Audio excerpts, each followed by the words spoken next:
38.5 អង្សាក្តៅលើស 0.5 អង្សាក្រពះពោះវៀនរបស់កូនតូចនេះដូចម៉ាក់គេអញ្ចឹងឆ្ងាញ់តែរឿងញ៉ាំបន្តិចត្រូវតែឲ្យចំ38 អង្សាគត់អូយលោកមានរឿងត្រកូលដែលជាត្រកូលធំនៅភាគខាងជើងនោះគេសន្សំសំចៃខ្លាំងណាស់នាំអង្គរៈរាប់សិបនាក់សម្រុកចូលផ្ទះចាស់អង្គរៈខាងក្រោមនេះទប់មិនជាប់ទេពួកគេកំពុងតែវីស្កូនៅជាន់ក្រោមគេប្រកាសថានឹងមកមើលមុខអ្នកដែលគេហៅថាជាបរិសុទ្ធតោងប្រពន្ធស៊ីធំជាងគេនៅសៀងហៃនេះឲ្យឃើញនឹងភ្នែកមិនដែរមហាសេដ្ឋីលេខ1នៅសៀងហៃលោកឥឡូវសំបីតែភាពក្លាហាននឹងចេញមកជួបភ្ញៀវក៏គ្មានដែរឬមួយកំពុងតែលៀងជើងឲ្យស្រីស្រុកស្រែដែលលុករឿងផ្សំសុបនៅក្រៅផ្ទះមែនទេបងប្អូនអ្នកក្រុងពេកាំងទាំងអស់គ្នាមើលចុះនេះហើយគឺជាលោកដែលធ្លាប់ត្រូវបានគេហៅថាជាទេវតាសេចក្តីស្លាប់នៅ Wall Street ឥឡូវនេះបែរជាធ្លាក់ខ្លួនមកធ្វើជាអ្នកមើលថែកូនឲ្យអ្នកមានថ្មីថ្មងទៅវិញពិតជាធ្វើឲ្យខូចមុខមាត់ត្រកូលអភិជនអស់ហើយលោកត្រកូលមិនស្វាគមន៍មនុស្សដែលគ្មានការអប់រំទេឆ្កែប្រៃដែលចិញ្ចឹមនឹងចេញទៅអញរំខានកូនប្រុសខ្ញុំគេងហើយលោកពូយ៉ាងសិនកុំមកធ្វើជាមនុស្សខ្លាចនោះអីក្រុមហ៊ុនពូស៊ឺនិងក្រុមហ៊ុនស៊ូហ៊ានរបស់លោកកំពុងតែរួមបញ្ចូលគ្នាដែលលោកវិញពេកហើយហ៊ានមកប៉ះពាល់ផលប្រយោជន៍ពួកយើងនៅទីក្រុងនេះថ្ងៃនេះខ្ញុំមកដើម្បីប្រាប់លោកទេត្រូវប្រគល់ចំណែកទីផ្សារទាំង7ខេត្តនៅភាគខាងជើងមកវិញឲ្យស្រួលបួលបើមិនអញ្ចឹងទេខ្ញុំនឹងធ្វើឲ្យលោកដែលជាមនុស្សពឹងប្រពន្ធនឹងស្អែកឡើងត្រូវដើរសុំទានគេតាមផ្លូវមនុស្សកំដរអញជាមនុស្សទំនេរមានសិទ្ធិអីមកនិយាយចុះបើខ្ញុំពឹងប្រពន្ធនឹងម៉េចខ្ញុំពឹងប្រពន្ធខ្ញុំនឹងហើយខ្ញុំសប្បាយចិត្តនឹងធ្វើបែបនេះអូនេះហើយមែនទេស្រីស្រុកស្រែដែលខ្លួនប្រានសុទ្ធតែក្លិនស៊ុបនឹងច្រៀងបានល្អគួរសម្ដែតើក្នុងពេលដែលប្តីនាងជាមនុស្សកំសាកដែលសំបីតែខឹងក៏មិនហ៊ានផងចុះបើអាហោះនាងស្រីឈួតនាងហ៊ានជីទឹកដាក់ខ្ញុំមែនទេជាដាក់នាងហើយម៉េចនេះជាទឹកលាងគូតកូនប្រុសខ្ញុំណាយកមកលាងខួរក្បាលនាងនឹងគឺជារឿងសំណាងបំផុតសម្រាប់នាងហើយស្ដាប់ឲ្យច្បាស់ណាប្តីរបស់ខ្ញុំថេងឆាវជាវនេះនៅសៀងហៃគាត់ជាអ្នកមានបំផុតហើយនៅភាគខាងជើងក៏មិនដល់វេននាងមកចង្អុលបង្ហាញដែរកំតិចពួកសម្រាប់នេះឲ្យចេញទៅបានថេងឆាវជាវពួកនាងនឹងត្រូវកាប់ផ្ដាច់ខ្សែសង្វាក់គុតគង់ទាំងអស់នៅយើងជាថ្ងៃនេះឯងខ្ញុំនឹងរងចាំមើលពេលដែលពួកនាងលុតជង្គង់មកអង្វរខ្ញុំ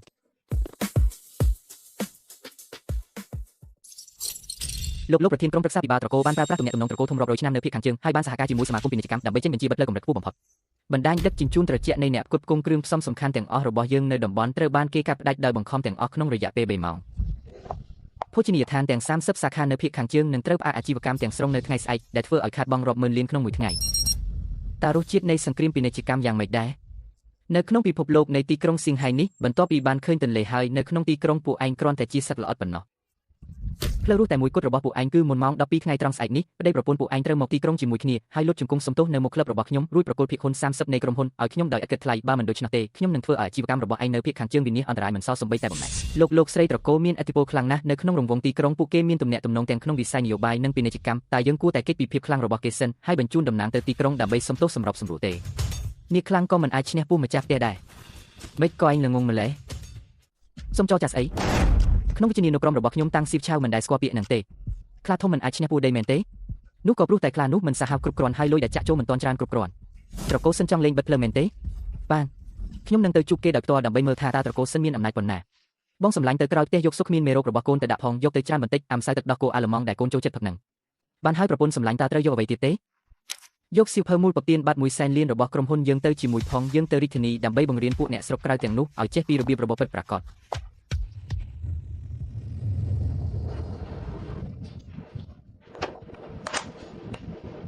ចាប់ផ្ដើមផែនការប៊ូជីងភ្លាមបិទផ្លូវលំហូរទុនបរទេសរបស់ត្រកូលសិននៅរាជធានីឲ្យអស់ខ្ញុំចង់ឲ្យពេលដែលយន្តហោះចុះចតនៅរាជធានីគឺជាពេលដែលការវាយប្រហារផ្នែកហិរញ្ញវត្ថុជុំទី1ចាប់ផ្ដើមផ្ទុះឡើ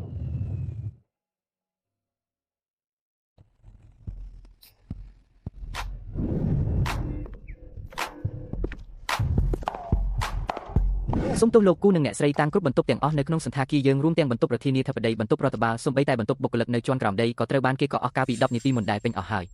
យមុនពេលខ្ញុំហោះហើរខ្ញុំបានឲ្យជំនួយការពិសេសរបស់ខ្ញុំបង់លុយពេញដើម្បីកក់ជាន់ទី36របស់ពួកអ្នករួចហើយនេះពួកអ្នកចង់បំពេញកិច្ចសន្យាលោកស្រីតាំងគុំខំប្រឹងនិយាយអីគឺលោកសិនផ្ទាល់ជាអ្នកបញ្ជាថ្ងៃនេះនៅទូទាំងទីក្រុងស៊ឺជូសន្តាគារណាដែលមានផ្កាយបើហ៊ានទទួលពួកអ្នកគឺត្រូវតែបិទទ្វារចោលហើយចង់មករកស៊ីនៅទឹកដីភាគខាងជើងយើងលោកសិនបាននិយាយហើយគ្រួសារអ្នកទាំង3យប់នេះទៅដេកក្រៅកន្ទេលនៅក្រោមស្ពានឲ្យមូខំទៅអ្នកទាំងពីរគុំនៅទីនេះរំខានដល់ការរកស៊ីជាមួយភ្ញៀវគិតយកផ្សេងទៀតអីសូមចេញទៅភ្លាមបានមិនទៅទេខ្ញុំនឹងឲ្យសន្តិសុខមកដេញចេញហើ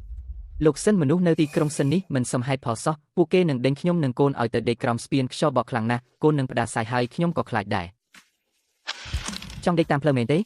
បានតើសួស្ដីអូខឹងហើយមែនទេនៅរាជធានីនេះទោះបីជាអ្នកមកពីស្រុកស្រែចម្ការហើយមានអំណាចខ្លាំងដូចជានាគក៏ដោយក៏ត្រូវតែចេះបន្ទាបខ្លួនដែរហើយម្ចាស់សន្តាគាររបស់ពួកអ្នកមកជួបខ្ញុំភ្លាមមកថ្ងៃនេះខ្ញុំមិនស្នាក់នៅទេខ្ញុំនឹងទិញសន្តាគារនេះតែម្ដងទិញសន្តាគារនឹកស្មានថាទិញស្បែកក្តោបនៅផ្សារឬ នេះជាអគារល្បីល្បាញនៅកណ្ដាលរាជធានីតម្លៃយ៉ាងហោចណាស់ក៏150,000 លានដែរត្រឹមតែជាអ្នកមានថ្មីមកពីស្រុកស្រែដូចអ្នកកុំថាឡើយទិញសូម្បីតែលុយបង្កក់ក៏មិនប្រកាសថាមានផងលោកម្ចាស់លោកតតខ្ញុំធ្វើអីតឹងអភ័យទោសឲ្យខ្ញុំផងខ្ញុំមកយឺតហើយកាលពី30វិនាទីមុននេះលុយសុទ្ធចំនួន150,000 លានបានផ្ទេរចូលក្នុងកណីត្រួតពិនិត្យរបស់ក្រុមហ៊ុនយើងរួចរាល់ហើយនីតិវិធីផ្ទេរកម្មសិទ្ធិក៏បានចាប់ផ្ដើមដែរចាប់ពីពេលនេះទៅសន្តាគារឌីហាវនេះគឺជាទ្រព្យសម្បត្តិឯកជនដែលស្ថិតក្រោមការគ្រប់គ្រងរបស់ក្រុមហ៊ុនស៊ូហ៊ានរបស់អ្នកហើយក្នុងនៅពេលដែលអគារនេះជាកម្មសិទ្ធិរបស់ខ្ញុំហើយនោះបុរសម្នាក់នេះនាំឆ្កែបម្រើដែលគ្មានតម្លៃពីរនាក់នេះចេញទៅបោះវាចេញទៅក្រៅទ្វារភ្លាមហើយជួយដាក់ស្លាកនៅមុខទទួលភ្ញៀវផងថាចាប់ពីពេលនេះទៅអគារនេះសិនជាយូរមិនអនុញ្ញាតឲ្យចូលដាច់ខាតលោកស្រីគូទៅយើងនាំកូនទៅគេងនៅបន្ទប់ប្រធានាធិបតីជាន់លើទៅអរគុណប្រពន្ធសម្លាញ់ដែលបានថែរក្សាអូយមិនមែនលោកប្រុសមែនទេហ្នឹងអ្នកទាំងអស់គ្នាមើលចុះថ្ងៃនេះប្រពន្ធខ្លាចចិត្តដែលខ្លួនសុទ្ធតែក្លិនសុបនឹងមិនបានមកតាមការពីលោកទេហ៊ានចេញមកក្រៅម្នាក់ឯងបែបនេះខ្លាំងឡើងហើយតើកុំនិយាយអីឥឡូវនេះគេជាអ្នកមកសុំតែផឹកពិតប្រកបមែនមកស៊ីបាយទុនរបស់ត្រកូលពេលប្រពន្ធមិននៅក្បែរខ្លួនបែបនេះខ្ញុំថាគុំថាឡើយដកដង្ហើមធំសូម្បីតែដកដង្ហើមធម្មតាក៏មិនហ៊ានផងហើយលោកប្រុសចេះដឹងពីច្បាប់ទម្លាប់ខ្លះទេទៅធំនេះគឺសម្រាប់តែមនុស្សមានមុខមាត់ក្នុងក្រុមយើងអង្គុយទេណាមនុស្សដែលរស់ដោយសារស្រីចិញ្ចឹមដូចលោកមិនស័ក្តិសមនឹងអង្គុយទៅនេះទេលោកអ្នកថែទាំលោកស័ក្តិសមតែអង្គុយទៅបែបនេះឯងអង្គុយចុះទៅចាំពួកយើងញ៉ាំរួចសិនចាំលោកខ្ចប់អាដែលសល់នឹងយកទៅឲ្យប្រពន្ធស្រុកស្រែរបស់លោកញ៉ាំទៅប្រពន្ធឲ្យគេធ្វើបាបបងហើយថែមទាំងមិនឲ្យបងញ៉ាំបាយទៀតពូកាឡាគូគាត់ចូលចិត្តស៊ីបាយទុនមែនតែនសំបីតែឆ្អឹងខ្នងប្រុសក៏ទុនដែរមកបងប្អូនទាំងអស់គ្នាលើកែវឡើងជូនពោបាយទុនដ៏ឈ្ងុយឆ្ងាញ់នេះពូយ៉ាន់សឹងឯងក្រោកឈរឡើងមកបរោះដែលខ្ញុំខំចិញ្ចឹមបីបាច់យ៉ាងលំបាកតាំងពីតូចមកដល់ពេលណាដែលពួកសម្រាមដូចជាអ្នកឯងមកជន់ឈ្លីបែបនេះប្តីខ្ញុំជាអ្នកមានបំផុតនៅសៀងហៃហើយនៅរដ្ឋធានីនេះក៏ត្រូវតែជាតួឯកដែរតើអ្នកណាហ៊ានឲ្យគាត់អង្គុយនៅកន្លែងចុងក្រោយអាហារថ្ងៃនេះអ្នកណាក៏គុំសង្ឃឹមថានឹងបានញ៉ាំឲ្យសោះនាងខាងសៀវជាវនាងវាគ្មានការអប់រំសោះហ៊ានមកបង្កចំនួននៅកណ្ដាលក្រុងទៀតសន្តិសុខនៅណាចាប់អាប្រុសស្រីពីរនាក់នេះឲ្យបានបំបាក់ជើងពូវាចោលទៅបងអើយពួកអ្នកក្រុងនេះប្រៃផ្សៃណាស់មិញគេយកកៅអីមកគប់ខ្ញុំហើយថែមទាំងមិនឲ្យខ្ញុំហូបបាយទៀតខ្ញុំជឿក៏ពេលណាស់ខ្ញុំវិលមកទៀតហើយកូយ៉ានសិនកុំមកនិយាយផ្ដេសផ្ដាសខ្មាស់គេខ្លះទៅអ្នកណាទៅគប់កៅអីដាក់នាងកម្ពស់ជិត2ម៉ែត្រសោះធ្វើជាទុនខ្សោយស្អីគេល្អណាស់សិនអោអញហ៊ានកាត់ផ្ដាច់មុខចំនួនខ្ញុំនៅភាគខាងជើងមិនទាន់គ្រប់គ្រាន់ទេឥឡូវហ៊ាននាងពិតជាគិតថាត្រកូលសិនរបស់នាងមានអំណាចខ្លាំងអាចបិទមេឃបិទកាយនៅក្រុងនេះបានមែនទេត្រូវហើ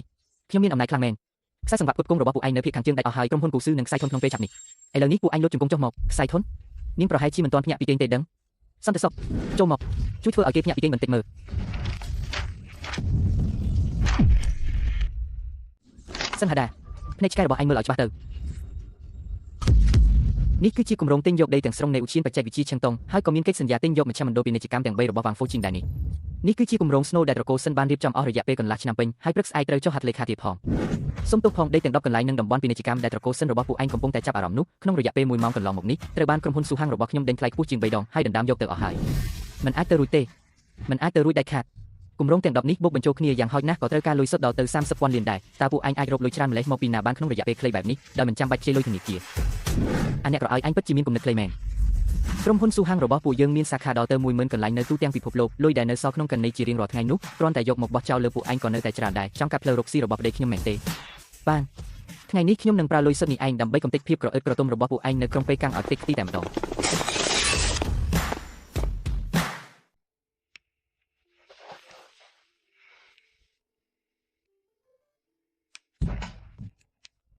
Ghost ជប់ប្រព័ន្ធហើយធ្វើបាយការពីស្ថានភាពជ្រៀតចូលនៃខ្សែរលុយរបស់ Shenjia មក boss លោកឲ្យលោកស្រីប្រើលុយ30,000 លានទៅទិញដីយ៉ាងអធិកអធមដើម្បីដោះដូររូបិយបានពួក Shen អោនោះចាញ់បោកមែនដើម្បីបំពេញរនប្រហោងនៃគម្រោងទាំង10នេះគេបានលួចប្រើប្រាស់មូលនិធិបំរុងនៅក្រៅប្រទេសរបស់ក្រុមហ៊ុន Shenshai ដោយខុសច្បាប់ហើយបណ្ដាញការពារហិរញ្ញវត្ថុរបស់ពួកគេពេលនេះមានចន្លោះប្រហោងពេញតែម្ដងល្អណាស់ធ្វើជាបើកផ្លូវធំតែលួចឆ្លងផ្លូវតូចប្រពន្ធខ្ញុំទទួលខុសត្រូវក្នុងការចាយលុយឲ្យអស់ដៃនៅខាងមុខចំណែកពួកយើងគឺទទួលខុសត្រូវក្នុងការវាយប្រហារឲ្យស្លាប់ក្នុងមួយដៃនៅពីក្រោយខ្នងចាក់សោទីស្នាក់ការកណ្ដាលនៅញូវយ៉កហើយចាប់ដើមកម្មវិធីលក់បង្ខំកម្រិតខ្ពស់បំផុតក្នុងទីផ្សារលំដាប់ទី2ខ្ញុំចង់ឲ្យ Shenjia ក្នុងរយៈពេល72ម៉ោងនេះគឺអស់រលីងសំបីតែខោក្នុងក៏មិនសល់ដែរ boss កូនស្រីរបស់ Shenjia ដែលជាស្រីស្អាតលេខ1ក្នុងក្រុងប៉េកាំង Shenjia បានត្រឡប់មកស្រុកវិញហើយព្រឹកស្អែកនេះនាងបានផ្ញើលិខិតប្រកួតប្រជែងស្លាប់រស់នៅក្លឹបជិះសេះរាជវង្សក្នុងនាមជាសមាគមស្រីស្អាតក្រុងប៉េកាំងទៅឲ្យលោកស្រីក្មេងរកប្រពន្ធខ្ញុំទៅប្រកួតជិះសេះនឹងឬស្រីបៃតងម្នាក់នេះប្រហែលជាមិនដឹងទេថាអណ្ដើកព្រៃដែលរត់ចេញពីភ្នំធំគឺចេះស៊ីមនុស្ស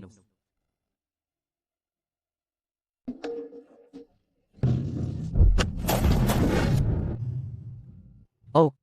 កញ្ញាដាងហ៊ានមកមែនតើ ខ្ញុំស្មានតែពួកអ្នកឯងស្លៀកពាក់សម្រាប់ដើរព្រៃហើយចេញក្រៅជីតែជ្រូកព្រៃទៅទៀតចៅឲ្យកុំនិយាយបែបហ្នឹងអីខ្ញុំស្លៀកពាក់សម្រាប់តែធ្វើម្ហូបប៉ុណ្ណោះតើអាចមកប៉ះពាល់សេះសុទ្ធដែលមានតម្លៃរាប់លាននេះបានយ៉ាងម៉េចទៅកីឡាអភិជនអីគ្រាន់តែជីសេះដែលគេបង្ហាត់ដូចឆ្កែចិញ្ចឹមលើវាលស្មៅរៀបស្មើនឹងក៏ហៅថាអភិជនដែរជីដូនខ្ញុំដើរលេងនៅតែរំភើបជាងអ្នកឯងទៅទៀតបើកញ្ញាដាងមានទំនុកចិត្តខ្លាំងម្ល៉េះចុះយើងមកប្រកួតកីឡាបាល់លើក្នុងសេះគ្នាមួយទៅប៉ុន្តែសេះរបស់ខ្ញុំនេះស្លូតពេកដើម្បីឲ្យសមនឹងចរិតក្តៅឆេវឆាវរបស់អ្នកកញ្ញាដាងខ្ញុំបានត្រៀមសេះខ្មៅមួយក្បាលនេះទុកឲ្យអ្នកដោយឡែក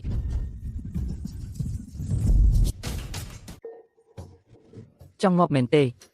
ជប់និយាយទៅថយក្រោយមកសេះប្រៃដែលមិនទាន់បានកាត់ពងនេះហើយទើបជាអ្វីដែលខ្ញុំចូលចិត្តលេងអូយនេះវាសេះប្រៃមិនទាន់បានបង្ហាត់ផងគេនឹងត្រូវវាជន់ស្លាប់មិនខានទេជួយគេផ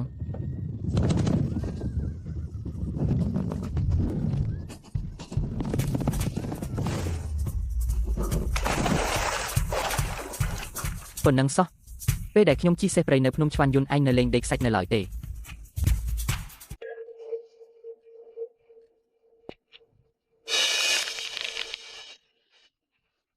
អាពូអត់បានការត្រឹមតែស្រីក្មេងម្នាក់មកពីក្រៅស្រុកសោះក៏ចាត់ការមិនបានដែរឬ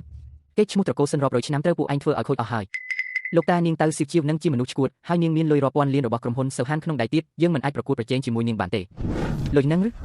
នៅទីក្រុងស៊ឺជីវនេះមានតែលុយគឺគ្មានន័យទេបើគ្មានអំណាចលុយនឹងក៏គ្រាន់តែជាក្រដាសសោះពួកវាបាននាំក្មេងតូចអាយុជា1ឆ្នាំមកទីក្រុងភីងឆឹងមែនទេន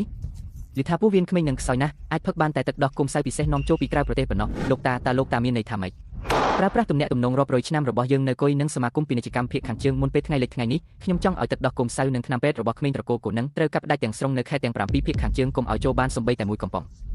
ក្នុងរយៈពេល3ថ្ងៃខ្ញុំនឹងឲ្យគោយ៉ានសិននិងនាងឈួននឹងមកលុតជង្គង់នៅមុខទ្វារផ្ទះត្រកូលសិនហើយលូនមកអង្វរខ្ញុំមានរឿងអីខ្ញុំបានប្រាប់ឲ្យអ្នកទៅយកកំសៅទឹកដោះគោអាឡឺម៉ង់ពីគីមកម្សិលមិញហើយអ្វីបានជាត្រឡប់មកវិញដៃទេបែបនេះមីងឲ្យខ្ញុំបានទៅយកទំនិញហើយប៉ុន្តែលោកតាត្រកូលសិនបានចេញមុខផ្ទាល់ហើយប្រើប្រាស់ទំនាក់ទំនងដ៏មានអំណាចរបស់គាត់ដោយបង្ខំឲ្យកុយធ្វើការត្រួតពិនិត្យរួមគ្នាហើយរឹបអូសយកទំនិញមាដានិងទារកនាំចូលរបស់យើងទាំងអស់នោះមិនត្រឹមតែគុយនឹងទីផ្សារងឹតទេត្រកូលសិនថែមទាំងប្រើប្រាស់ទំនាក់ទំនងគ្រប់គ្រងអាកាសចរភាគខាងជើងដើម្បីកាប់ផ្ដាច់ផ្លូវហោះហើរដែលយើងជួយយន្តហោះពិសេសដឹកម្សៅទឹកដោះគោពីសៀងហៃដោយយកលេសថាមានការហ្វឹកហាត់យោធាហើយខ្សែសង្វាក់ដឹកជញ្ជូនត្រជាក់ក៏ត្រូវបានគេស្ទាក់ចាប់ដែរឥឡូវនេះគឺដាច់ស្បៀងទាំងស្រុងហើយប្រកួតប្រជែងអាជីវកម្មមិនឈ្នះក៏មកកាត់ផ្ដាច់ស្បៀងកូនប្រុសខ្ញុំពួកចាស់ត្រកូលសិននេះស្មានថាខ្ញុំជាមនុស្សស្លូតបូតមែនទេប្តីឲ្យមើលកូនផងថ្ងៃនេះទោះបីជាត្រូវត្រឡប់ទីក្រុងសៀងហៃទាំងមូលចុះឡើងក៏ដោយក៏ខ្ញុំត្រូវតែតាំងជាមួយអាចារ្យត្រកូលសិននោះឲ្យបាន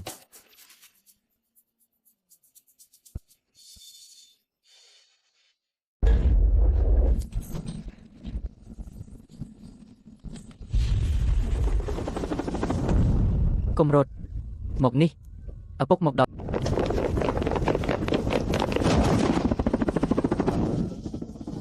អូមិនក៏អ្នកមកទីនេះ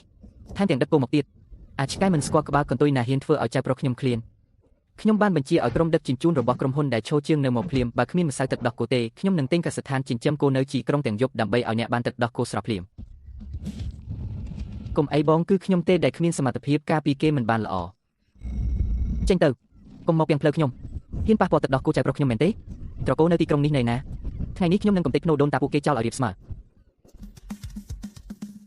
អាលោកតាសិននឹងមិនមែនជាមនុស្សទេវិធីសាស្ត្ររបស់គាត់ថោកទាបខ្លាំងណាស់ក្នុងចំនួនចាញ់យ៉ានសិនក៏មកធ្វើបាបក្មេងអាយុ1ឆ្នាំជាងគិតថាត្រកូលគូនៅសៀងហៃងាប់អស់ហើយមែនទេត្រូវឲ្យលោកជាងជាត្រកូលគូរបស់ពួកយើងទោះបីជាមូលដ្ឋាននៅភាគខាងជើងមិនរឹងមាំដូចត្រកូលសិនក៏ដោយប៉ុន្តែថ្ងៃនេះទោះបីជាត្រូវបោះបង់ចោលទ្រព្យសម្បត្តិរាប់រយឆ្នាំរបស់ត្រកូលគូក៏ដោយក៏ត្រូវតែធ្វើឲ្យពួកអាចារ្យទាំងនេះបានឃើញខ្លះដែរល្អបងជាងជាពិតជាមានចិត្តមែនថ្ងៃនេះពួកយើងអ្នកមាននៅសៀងហៃនិងអ្នកមាននៅឈួនយូនឹងរួមដៃគ្នាបង្រៀនពួកគេឲ្យចេះចាំមេរៀនមួយសៀវឆាវកុំខ្លាចអីជីដូនរបស់កូនដើមឡើយចង់ទៅជីងឆឹងដោយខ្លួនឯងដើម្បីទៅរំលំដំបូលផ្ទះត្រកូលសិនប៉ុន្តែម៉ាក់ខ្លាចថាខ្យល់នៅជីងឆឹងខ្លាំងពេកធ្វើឲ្យគាត់ឈឺជើងទើបបង្ខំឲ្យគាត់នៅសៀងហៃដើម្បីការពារមូលដ្ឋានរបស់យើងថ្ងៃនេះពួកយើងចាស់ទាំងពីរនាក់នេះនឹងទៅបើកផ្លូវឲ្យកូនត្រកូលសិននៅទីក្រុងស្វាយជូនឹងនៅណាថ្ងៃនេះម៉ាក់នឹងទៅកាយភ្នូដូនតាពួកគេឲ្យរៀបស្មើប៉ាលោកពុករបស់ដែលលោកតាសិនឲ្យតម្លៃបំផុតនោះគឺផ្ទះបុរាណរបស់ត្រកូលសិនដែលស្ថិតនៅជាន់ទី2នោះគឺជានិមិត្តរូបនៃអំណាចរបស់ពួកគេហើយក៏ជាអ្វីដែលពួកគេតែងតែអួតអាងថាមានភាពថ្លៃថ្នូរដែរកន្លែងដែលធ្វើខ្លួនខ្ពង់ខ្ពស់ណាស់ធ្វើខ្លួនខ្ពង់ខ្ពស់មែនទេបានថ្ងៃនេះខ្ញុំនឹងទៅបកស្បែកវាឲ្យមើលទៅយកគ្រឿងផ្សំស៊ុបគោរយឆ្នាំដ៏ល្បីរបស់ក្រុមហ៊ុនយើងទៅមុខផ្ទះអាចាស់នោះហើយឲ្យពួកវាញ៉ាំឲ្យឆ្អែតឈៀវជាវកូននៅមើលកូនទៅម៉ាក់ទៅជាអ្នកបើកផ្លូវឲ្យពួកកូនបាន ថ្ងៃនេះអ្នកណាហ៊ានមកររាំងខ្ញុំនឹងវាយក្បាលវាឲ្យបែកខ្ទេច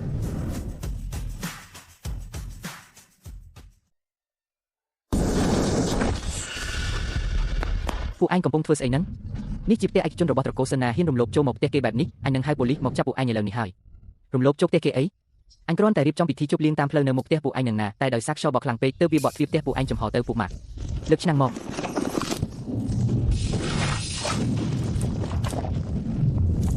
ពិតជាគ្មានសិលធម៌មែនថោកទាបណាស់ពួកឯងកំពុងធ្វើស្អីហ្នឹងឆាប់ពន្លត់ភ្លើងឆ្នាំងហ្វុងស៊ុយនេះភ្លាមពន្លត់អីអាចារ្យមិនចេះស្លាប់ឲ្យហ៊ានមកកាត់ផ្ដាច់ទឹកដោះគោចាប់រស់អញមែនទេថ្ងៃនេះបើចៅអញគ្មានទឹកដោះគោផឹកទេពួកអញនឹងអង្គុយហូបហ្វុងស៊ុយអបអរនៅក្នុងទីធ្លាផ្ទះឯងនេះឯងលោកសិនឲ្យសាច់ជៀមអូស្ត្រាលីនេះឆ្ងាញ់ណាស់ណាចង់សាកមួយមាត់ឲ្យក្តៅពោះទេ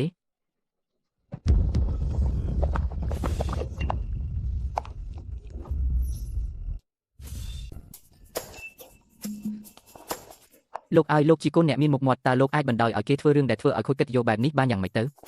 អាហារនេះវាហិរខ្លាំងណាស់តើក្រពះលោកទ្រាំបានដោយរបៀបណាថុយនាងកាលមកពីណាហ្នឹងក្រពះប្តីខ្ញុំល្អខ្លាំងណាស់គាត់អាចញ៉ាំហត់ផុតហិរខ្លាំងដែលខ្ញុំបញ្ចុកបានមិនបាច់ឲ្យអ្នកនាងមកបារម្ភជំនួសទេលោកឲ្យនៅទីនេះវាថប់ខ្លាំងណាស់ខ្ញុំត្រូវក្លិនម្ទេសនេះធ្វើឲ្យវិលមុខខ្លាំងណាស់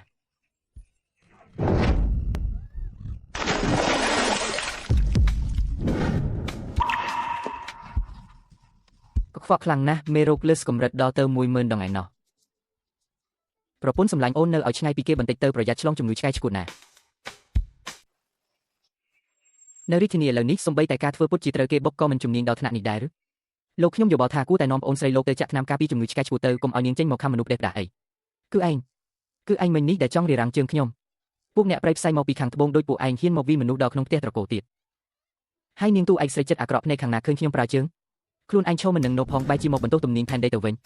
ហើយគុំស្មានថាខ្ញុំមិនដឹងថាឯងចង់ធ្វើអីហ៊ានមកអបថាប្តីខ្ញុំមែនទេទៅរកកញ្ចក់ឆ្លុះមើលមុខដែលចាក់ថ្នាំបំពេញសាច់របស់ឯងខ្លះទៅប្តីសម្លាញ់ខ្យល់នៅទីនេះខ្វក់ណាស់យើងត្រឡប់ទៅសន្តាគារវិញទៅមើលកូនយើងបងឲ្យខ្ញុំចូលក្នុងសង្គមអភិជននៅរាជធានីយូរមកហើយខ្ញុំពិតជាមិនអាចលេបកំហឹងនេះបានទេបងស្រីតើបងចង់ធ្វើបែបណាយប់ស្អែកនេះមានកម្មវិធីជប់លៀងសប្បុរសធម៌របស់សមាគមពាណិជ្ជករភាគខាងជើងផ្សាយផ្ទាល់ទូទាំងប្រទេសខ្ញុំនឹងធ្វើឲ្យអ្នកទាំងប្រទេសបានដឹងអញចង់ហៅអគារករដែលហ៊ានរុញស្ត្រីមានផ្ទៃពោះចូលក្នុងឆ្នាំងហត់ផតគ្រាន់តែដើម្បីដណ្ដើមមុខជំនួយនឹងមែនទេខ្ញុំនឹងធ្វើឲ្យភាគហ៊ុនរបស់ក្រុមហ៊ុន Shuhan ធ្លាក់ថ្លៃហែនហោចនៅព្រឹកស្អែកនេះ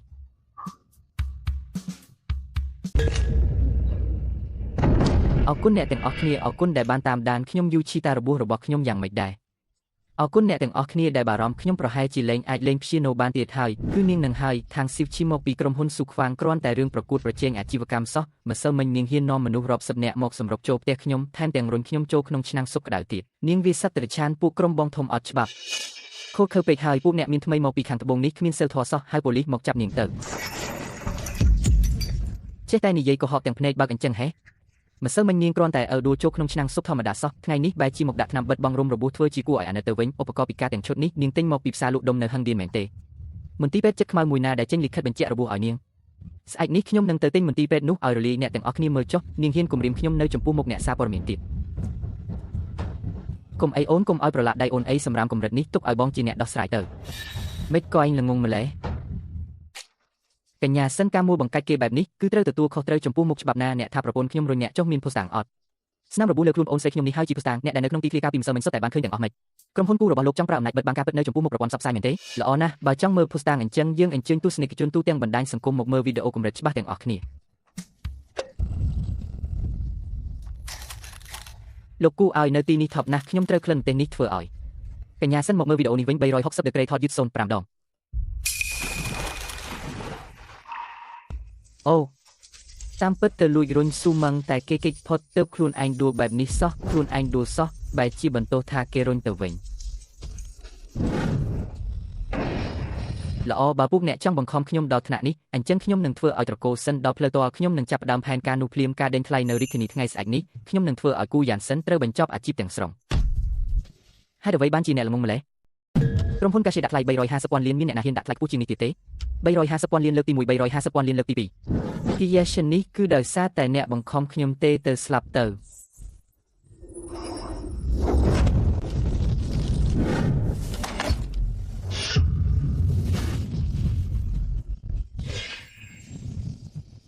យ៉ាសិនកូនត្រូវចេះថែរក្សាខ្លួនឯងឲ្យបានល្អកុំបន្ទោសប៉ាម៉ាក់ហើយក៏កុំបន្ទោសខ្លួនឯងអីលើទេ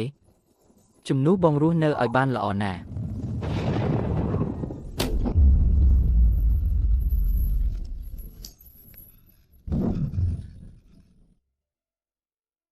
់អ្នកទាំងអស់គ្នាមើលចុះនេះហើយជាកូនប្រុសរបស់ម្ចាស់ក្រុមហ៊ុន Cache ដែលល្បីល្បាញនោះគ្រាន់តែរឿងតិចតួចសោះក៏ធ្វើជាឈួតដែរគាត់ឈួតហើ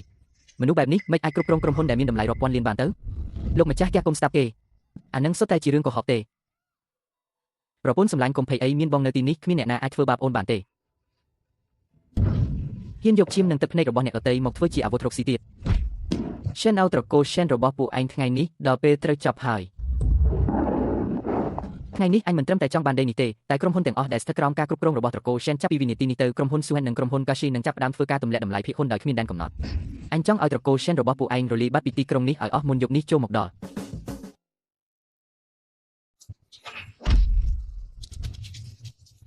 ឥឡូវអញហ៊ានបង្កហិង្សាក្នុងក្រុងមែនទេសន្តិសុខចាប់នាងឈួតនេះទុកអញនឹងឲ្យនាងជាប់គុកឲ្យលួចឆ្អឹងតែម្ដង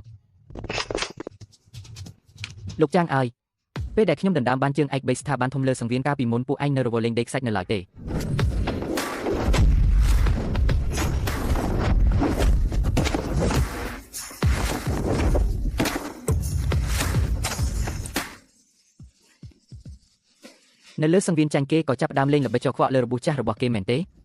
សិនអើចាំទុកឲ្យច្បាស់ណាបើអញប៉ះលុយខ្ញុំអាចចាត់ទុកថាធ្វើបន់ទៅចុះប៉ុន្តែបើអញហ៊ានប៉ះប្តីខ្ញុំនឹងធ្វើឲ្យអញសំបីតែខ្មោចក៏មិនអាចធ្វើបានដែរអូនឲ្យមួយផ្លេតមិញនេះបងស្មានតែបងត្រូវគេអូសទាញត្រឡប់ទៅឋានរកដែលងឹតសូននោះវិញទៅហើយគឺអូនហើយដែលទាញបងត្រឡប់មកវិញអាល្ងងគូឲ្យចាប់ពីពេលនេះទៅបងគឺជាអាវការពារគ្រាប់របស់បងបើអ្នកណាហ៊ានចាក់សម្លេងបែបនេះទៀតបងនឹងហែកមាត់វាដោយដៃខ្លួនឯងអូនឲ្យភារកិច្ចបង្កប់ខ្លួនដំបងរបស់អូនបានបញ្ចប់ហើយដល់ពេលដែលបងត្រូវដាក់ទណ្ឌកម្មពួកគេហើយ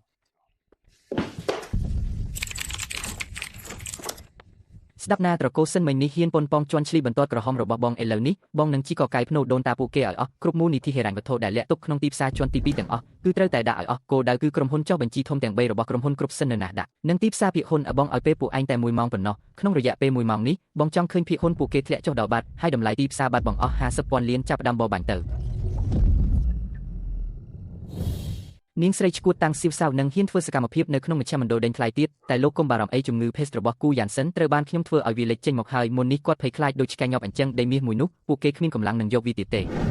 េអាល្ងងអាសត្វត្រឆានដែលមិនស្មោះត្រង់ហើយថែមទាំងធ្វើការខូចការទៀតឯងមិនមែនកំពុងបង្ករឿងជាមួយមនុស្សឈួតធម្មតាទេនោះគឺជា host ដែលជាមេចរាជគ្រប់គ្រងវិស័យហិរញ្ញវត្ថុនៅ Wall Street ណាអព្រះអើយទប់លេងចប់ហើយក្នុងរយៈពេល30នាទីកន្លងមកនេះមានលុយបរទេសមិនស្គាល់ប្រភពមួយបានបើកការវាយប្រហារលោកបង្ខំតម្លៃ short selling បែបអត្តឃាតមកលើគ្រប់ទីផ្សារទាំងអស់របស់យើងទុនបំរុងការពាររបស់យើងទើបតែដាក់ចូលទៅមិនទាន់ទាំងបានឃើញពុះទឹកផងក៏បាត់ជើងភាគហ៊ុនរបស់ក្រុមហ៊ុន Snow ទាំង3ត្រូវបានគេដាក់លក់រាប់សែនហ៊ុនបិទជាប់នៅតម្លៃទាបបំផុតត្រឹមតែពាក់កណ្ដាលម៉ោងនេះទ្រព្យសម្បត្តិហួតអស់30,000លានហើយវានៅតែបន្តធ្លាក់ចុះទៀតតើវាអាចទៅរួចយ៉ាងម៉េចនៅទីក្រុងប៉េកាំងនេះទោះជាខ្លាក៏ត្រូវតែដេកស្ងៀមនៅក្រោមដៃខ្ញុំដែរតើគូយ៉ាន់សិននឹងមានអំណាចមកពីណាធំម្ល៉េះគឺមែនហើយលឿនឡើងត្រូវតែប្រើប្រាស់មូលនិធិបំរុងនៅក្រៅប្រទេសជាបន្ទាន់ហើយទូរស័ព្ទទៅក្រុមគ្រួសារដែលជាមិត្តភក្តិជិតស្និទ្ធរបស់សមាគមពាណិជ្ជកម្មភាគខាងជើងប្រាប់ពួកគេថាបូមាត់បាត់ទៅថ្មិញក៏ត្រជាក់ត្រូវតែប្រមូលលុយមកការពារទីផ្សារភ្លាមឲ្យតែឆ្លងផុតថ្ងៃនេះទៅបានត្រកូលសិននឹងមានសង្ឃឹមរស់គ្មានសល់អ្វីទេសុំទោសផងឥឡូវនេះលំហូរសាច់ប្រាក់ក្នុងផ្ទះយើងកំពុងតែតឹងតែងណាស់ឪពុកខ្ញុំមិនមែនចេញទៅធ្វើការខាងក្រៅថ្ងៃនេះទេលុយក្នុងផ្ទះគឺប៉ះពាល់អត់បានទេពួកលោកស្រីអ្នកនាងក្នុងក្រុងនេះពួកគេនាំគ្នាទៅធ្វើស្អីអស់ហើយនឹងអូយអ្នកស្រីគូឲ្យអ្នកស្រីសំណាងខ្លាំងណាស់ឈ្នះជាប់គ្នា5ដងបាត់ទៅហើយឬថាអ្នកស្រីសៅថ្ងៃនេះមានរឿងជាមួយលោកប្រុសតកូសិននៅមជ្ឈមណ្ឌលដេញថ្លៃមែនទេអ្នកទាំងអស់គ្នាកុំភ្ញាក់ផ្អើលអីដែលខ្ញុំជាអ្នកក្រៅមកអង្គុយធ្វើម្ចាស់ផ្ទះនៅទីនេះក្លឹបនេះកូនប្រសាខ្ញុំទើបតែចំណាយលុយ500លានទិញយកទាំងស្រុងកាលពីយប់មិញខ្ញុំជាម្ចាស់ថ្មីនៅទីនេះថ្ងៃនេះបិទមិនទទួលភ្ញៀវទេគឺអញ្ជើញអ្នកទាំងអស់គ្នាមកលេងបៀជាមួយខ្ញុំចំណែករឿងទំនាស់វិញនោះគេហៅថាជួយរកយុទ្ធធរអាចាស់ត្រកូលសិននោះដើម្បីតែដណ្ដើមមុខចំនួនហ៊ានកាប់ដាច់អាហារចៅប្រុសខ្ញុំដែលទើបតែអាយុ1ឆ្នាំជាងនេះសំណាងហើយដែលកូនប្រសាខ្ញុំនៅក្មេងចេះអត់ធ្មត់គ្រាន់តែវាបំបីភាគហ៊ុនពួកគេរាប់រយលានប៉ុណ្ណោះ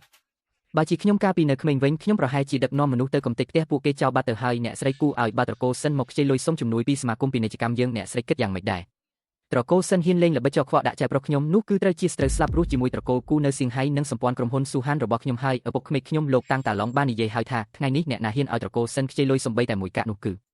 បើហ៊ានមកប្រឆាំងនឹងក្រុមហ៊ុនខែនីរបស់យើងស្អែកនេះគេនឹងអាចកាប់ផ្ដាច់ខ្សែសង្វាក់ផ្គត់ផ្គង់ទាំងអស់របស់គេនៅភាគខាងត្បូងចោលភ្លាម ពិតមែនហើយបងប្អូនយើងលេងបៀគឺលេងបៀកុំឲ្យខូចទំនាក់ទំនងអីនេះជាសម្បុកត្រចៀកកម្មថ្នាក់លេខ1ដែលកូនប្រសាខ្ញុំយកមកពីសេឈួនដើម្បីជូនអ្នកទាំងអស់គ្នាជួយឲ្យស្បែកស្អាតនិងក្មេងជាងវ័យអ្នកទាំងអស់គ្នាសុទ្ធតែជាមនុស្សឆ្លាតទឹកគួរតែហូរទៅណាអ្នកទាំងអស់គ្នាក្នុងចិត្តច្បាស់ណាស់ឈិងអ៊ីស៊ឺខ្ញុំឈ្នះហើយអូយអ្នកស្រីកុំនិយាយលេងអីត្រកូលសិននឹងមានចរិតថោកទាបបែបហ្នឹងយើងចង់កាប់ផ្ដាច់ទំនាក់ទំនងយូរហើយតើអ្នកណាទៅខ្វល់ពីពួកវាមកយើងលេងបន្តទៀតពួកសមាគមពាណិជ្ជកម្មខាងជើងទាំងប៉ុន្មានអ្នកនឹងភ្លុកយើងចោលអស់ហើយធនាគារគេទើបតែចេញសេចក្តីជូនដំណឹងការពីសៀលនេះគេទារលុយមុនការកំណត់ធ្វើឲ្យខ្សែរនលុយយើងដាច់ទាំងស្រុងតែម្ដងលោកគូយ៉ាងសិនប្រើពេលតែ1ម៉ោងប៉ុណ្ណោះក៏ធ្វើឲ្យយើងត្រឡប់ទៅសភាពដើមវិញបាត់ក្នុងវិស័យពាណិជ្ជកម្មយើងត្រូវគេកំទេចចោលហើយកម្លាំងវិញក៏ត្រូវស្រីស្រែចំការម្នាក់នោះវាបកមកវិញរហូតដល់យើងគ្មានលទ្ធភាពអីបានសោះសូម្បីតែបណ្ដាញទំនាក់ទំនងដែលយើងធ្លាប់តែមានមោទនភាពក៏ត្រូវគេកំទេចចោលអស់ត្រឹមតែទៅលេងវានឹងចាញ់គេគ្រប់ជ្រុងជ្រោយតាមតងត្រកូលសិនរបស់យើងទៅបង្ករឿងជាមួយមនុស្សដែលមិនគួរបង្ករឿងជាមួយសោះនឹងហើយខ្ញុំស្មានតែត្រកូលធំនៅទីក្រុងជីនឈឹងនឹងខ្លាំងប៉ុណ្ណាទៅតាមពិតទៅគ្រាន់តែជាខ្លាក្រដាសសោះចាក់តែបន្តិចក៏ធ្លុះដែរអត់មានអីគួរឲ្យចាប់អារម្មណ៍សោះប្រពន្ធសម្លាញ់គុំទៅខ្វល់ពីឯកសាររស័យធនអស់នឹងអីថ្ងៃនេះពេលនៅមជ្ឈមណ្ឌលដេញថ្លៃដើម្បីការពារបងអូនស្រែកជេរសិនឲ្យរហូតដល់ខូចសម្លេងអស់ហើយប្រកាសជាឈឺហើយក្មេងល្អនេះបងខំនៅចាំមើលភ្លើងដាំទឹកស៊ុបយិនសិនផ្លែប៉ែស្ករគ្រាប់ឲ្យអូនអស់3ម៉ោងញ៉ាំទៅឲ្យធូរគ្រប់លោកគូឲ្យលោកចេះធ្វើខ្លួនជាមនុស្សដែលពឹងពាក់ប្រពន្ធកាន់តែជំនាញឡើងហើយណាឲ្យតែជាអ្វីដែលប្រពន្ធឲ្យបងសុខចិត្តញ៉ាំពេញមួយជីវិតគូយ៉ាងសិនកុំតន់ឲ្យសប្បាយចិត្តពេកក្នុងនៅពេលដែលខ្ញុំមិនអាចឈ្នះអ្នកបាននៅទីនេះខ្ញុំនឹងលក់ប៉ាតង់សំខាន់ទាំងអស់របស់ត្រកូលយើងចោលខ្ញុំនឹងទាញយកមូលនិធិពូពីដល់សាហាវបំផុតពី Wall Street ចូលមកខ្ញុំនឹងធ្វើឲ្យប្តីប្រពន្ធអ្នកមិនសល់សំបីតែឆ្អឹងលោកលីឆាតនេះគឺជាប៉ាតង់សំខាន់ទាំងអស់របស់ត្រកូលសិននិងបណ្ដាញពាណិជ្ជកម្មរាប់រយឆ្នាំរបស់សមាគមពាណិជ្ជករភាគខាងជើងគ្រាន់តែលោកហ៊ានចំណាយលុយភ្លាមលោកនឹងអាចលេបត្របាក់ក្រុមហ៊ុនគូស៊ឺនិងស៊ូហ៊ានរបស់ខ្ញុំនឹងប្រគល់ផលប្រយោជន៍សំខាន់70របស់ត្រកូលសិនឲ្យលោកទាំងអស់លោកតានោះវាជាខ្សែជីវិតរបស់ត្រកូលសិនយើងណាបើប្រគល់ឲ្យពួកគេយើងនឹងក្លាយជាអាយ៉ងរបស់ពួកបរទេសមិនខានស្ងាត់មកទៅទោះបីជាត្រូវខ្លាយជាអាយ៉ងក៏ខ្ញុំត្រូវតែអូសទាញគូយ៉ាងសិននឹងតាំងសៀវថៅឲ្យចុះនរកជាមួយខ្ញុំដែរលោកម្ចាស់សិនតាមពិតទៅពួកយើងនៅ Wall Street បានតាមដានក្រុមហ៊ុនគូស៊ឺយូរមកហើយគ្រាន់តែខ្វះឱកាសប៉ុណ្ណោះឬថាអ្នកកាន់អំណាចរបស់គូស៊ឺគឺជាគូយ៉ាងសិនតែគេហៅថា host នៅ Wall Street មែនទេរឿងនឹងវាអតីតកាលទៅហើយថ្ងៃនេះខ្ញុំនឹងធ្វើឲ្យមេចរាជំនះនេះស្លាប់ក្រោមគំនាបដើមទុនរបស់ខ្ញុំឈប់ទប់លេងជាប់ហើយនេះមិនមែនជាលុយរបស់ត្រកូលសិនទេនេះគឺជាមូលនិធិពុះពីដ៏សាហាវបំផុតរបស់ Wall Street លុយរាប់ពាន់លានដុល្លារកំពុងតែខំស៊ីក្រុមហ៊ុនហុងឈឹងរបស់យើងបណ្ដាញរៃអង្គាសប្រាក់ទាំង3របស់យើងនៅក្រៅប្រទេសត្រូវបានគេកាត់ផ្ដាច់ក្នុងពេលតែមួយនៅសល់តែ2ម៉ោងទៀតប៉ុណ្ណោះលំហូរសាច់ប្រាក់របស់យើងនឹងត្រូវគេកំទេចចោលទាំងស្រុងព្រឹកស្អែកយើងនឹងត្រូវប្រឈមមុខនឹងការបង្ខំឲ្យរំលាយក្រុមហ៊ុនលោកយាយដកខ្លួនទៅនេះមិនមែនជាការប្រយុទ្ធក្នុងកម្រិតដូចគ្នាទេត្រកូលសិនឈួតហើយពួកគេនាំចោកចូលផ្ទះយើងមិនអាចនៅទីក្រុងប៉េកាំងដើម្បីប្រយុទ្ធស្លាប់រស់ជាមួយឆ្កែឈួតរបស់ Wall Street បានទេស្ដាប់ខ្ញុំភ្លាមនេះត្រូវបោះបង់ចោលគ្រប់ទីផ្សារនៅភាគខាងជើងកាត់ចិត្តកាត់ចំណេញហើយដកថយទៅសៀងហៃវិញឲ្យតែស្គលនៅមានត្រកូលគូរបស់យើងនឹងមិនវិនិច្ឆ័យឡើយដកថយស្អីគេលោកម្ចាស់ខេងឲ្យនេះមិនមែនជាការវាយតប់តាមផ្លូវទេនេះគឺជាសង្គ្រាមហិរញ្ញវត្ថុអន្តរជាតិគេចាក់លុយរាប់រយរាប់ពាន់លានចូលទៅមិនឃើញសំបីតែពុះទឹកតើយើងយកអ្វីទៅតាំងជាមួយពុះពីនៅ Wall Street នឹងយកអ្វីទៅតាំងយកទ្រព្យសម្បត្តិដែលខ្ញុំរកស៊ីលក់ស៊ុបហិរនៅតំបន់សេជុនឆុងហេងអស់30ឆ្នាំមកតាំងយ៉ាងសិនឲ្យខ្ញុំថេងដាឡុងមិនសូវបានរៀនសូត្រប៉ុន្មានទេប៉ុន្តែខ្ញុំដឹងថាសុខចិត្តស្លាប់ដោយឈោប្រសាជាងរស់ដោយលុតជង្គង់ពួកយើងអ្នកសេជុនឆុងហេងឆ្អឹងរឹងណាស់គឺមិនចេះចុះចាញ់ឡើយពួកពីនៅ Wall Street មែនទេថ្ងៃនេះខ្ញុំនឹងយកទ្រព្យសម្បត្តិទាំងអស់របស់ក្រុមហ៊ុន Shewan ព្រមទាំងលំហូរលុយសុទ្ធទាំងអស់ដាក់ភ្នាល់ជាមួយអញទៅដកជង្គង់ពោះរបស់ពួកបរទេសទាំងនេះចេញមកកុំខ្លាចខាតលុយបើខាតអស់ខ្ញុំនឹងនាំអ្នកទាំងអស់គ្នាត្រឡប់ទៅសេជុនវិញដើម្បីលក់ស៊ុបហិរម្ដងទៀតប្តីឲ្យទៅវាប្រហារចុះរឿងខាងក្រោយទុកឲ្យខ្ញុំមើលថែក្នុងនៅពេលដែលពួកគេចង់លេងអញ្ចឹងខ្ញុំនឹងលេងជាមួយពួកគេឲ្យធំតែម្ដងជំនួយការឲ្យតបជាប់ខ្សែវីដេអូសម្ងាត់ទៅកាន់ទីស្នាក់ការកណ្ដាលរបស់មូលនិធិពូពីនោះមកចាលោកគូឃើញអាណាចក្រហិរញ្ញវត្ថុរបស់លោកត្រូវខ្ញុំកំទេចចោលបន្តិចម្ដងអញ្ចឹងមានអារម្មណ៍មិនដែរនេះហើយជាតម្លៃដែលលោកត្រូវសងដែលហ៊ានមករករឿងត្រកូលសិនហើយបដិសេធមិនព្រមចុះចូលនឹងពួកដើមទុន Richard លោកស្មានថាលោកប្រើលុយ500ពាន់លានដុល្លារមកគៀបសង្កត់លុយសុទ្ធរបស់ខ្ញុំហើយលោកឈ្នះមែនទេសាក់ងាកទៅមើលក្រោយក្នុងលោកវិញទៅខ្ញុំបានទិញសំណាញ់ចាប់ត្រីវ៉ាឡែននៅណាស្ពេញមួយឆ្នាំមកហើយកាលពី30វិនាទីមុននេះខ្ញុំបានលក់បញ្ចុះតម្លៃមូលនិធិហិរញ្ញវត្ថុធំទាំង3របស់ក្រុមហ៊ុនមេរបស់លោកហើយមិនអាចទៅរួចទេ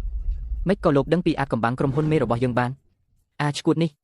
លោកមិនត្រឹមតែចង់ការពារទីផ្សារភាគហ៊ុនទេលោកថែមទាំងចង់លេបត្របាក់មូលនិធិពុះពីទាំងមូលទៀតត្រៀមខ្លួនខ្សែធនទៅខ្ញុំត្រូវការលោកអូយ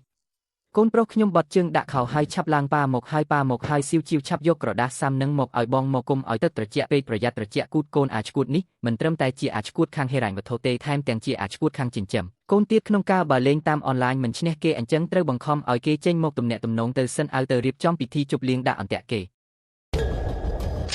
លោកយូឆាដឺកុំបារម្ភអីឲ្យតែគូយ៉ានសិនហ៊ានតែឈានជើងចូលមកក្នុងមាត់ទ្វារនេះខ្ញុំធានាថានឹងធ្វើឲ្យគេខ្លាចជាសាច់ចិញ្ច្រាំមិនខាននៅក្នុងស្រុកទោះបីជាគេជាសត្វនាគក៏ត្រូវតែមកដេកកាកដាឲ្យខ្ញុំដែរនៅ Wall Street Winkhouse គឺជាព្រះ